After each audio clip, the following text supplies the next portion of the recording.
You might know that, but if you aren't living in freedom, then you might not have realized it yet.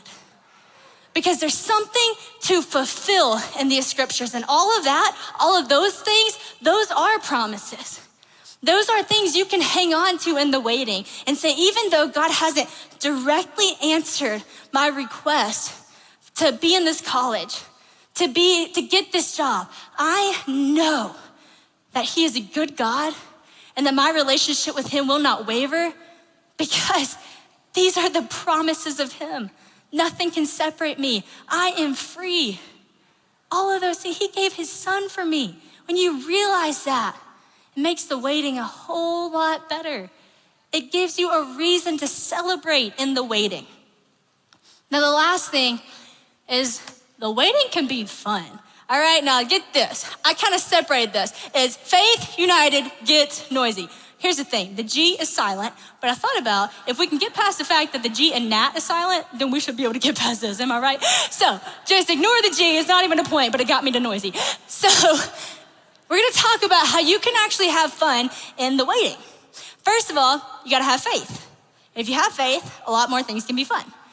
In the waiting, if you have faith, I'm gonna talk about what faith is. Faith, Hebrews 11:1, talks about faith being the confidence in the things unseen and the assurance.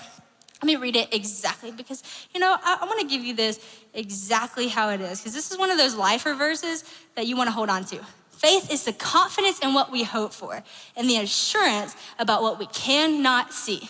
Faith is the confidence in what we hope for and the assurance in what we cannot see.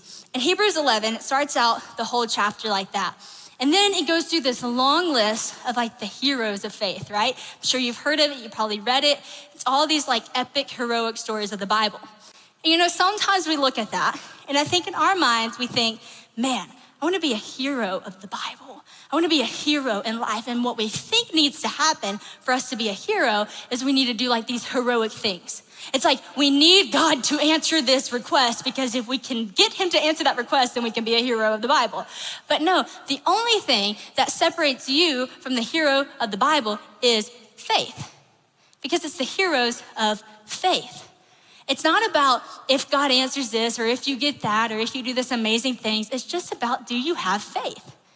And if you have faith and God sends you somewhere or tells you something, whether it is to the stage in front of millions of people or Africa in a hut with a village, and you obey that, that is what makes you a hero. Because it's kingdom-minded thinking, not worldly status, It's a total difference in the two. Total difference in the two. If you can just have faith and surrender the idea of your own goal, your own dream, your own heroic act, and just say, God, I'm just gonna have faith to believe that whatever you say is not only good enough, it is the perfect thing for my life. And it is gonna bless more people than anything I could have thought of. Matters. It matters to get that idea in our mind. There's another verse, Luke 1:37, talks about faith, and it talks about how there is nothing that is impossible for God, and there never will be. Now there's a key word in that sentence, for God. There's a lot of things that are impossible for us, but there's nothing that's impossible for God.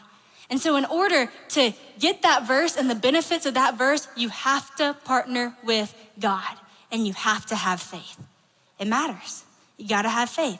You gotta have faith to keep going. I love how Solomon in his life, I love how he stood before the whole assembly of Israel and he prayed the prayer.